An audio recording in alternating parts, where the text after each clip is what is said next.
To be compared to SB19 is both an honor and a humbling experience. Number one kasi talagang undeniable sila yung nag-trailblaze ng pagbukas ng doors for P-pop and more Filipinos to be recognized as artists. Ngayon, ang goal namin naman, dahil na-compare din kami sa kanila, is to revolutionize what they started.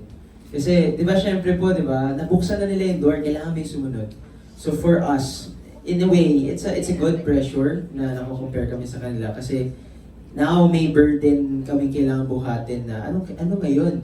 Nagawa na nila. Ano yung kailangan natin gawin? So for us, it's to revolutionize more what they did.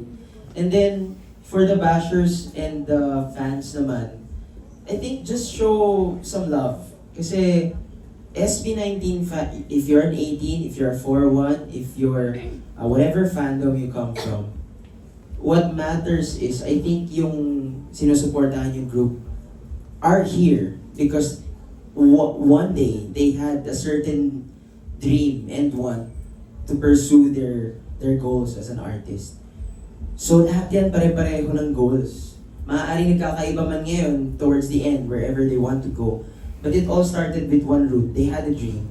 So, let's just show some love. Kasi at the end of the day, lahat tayo, we're trying to live well, to make a living of what we want to do. Diba? So, don't hate, appreciate.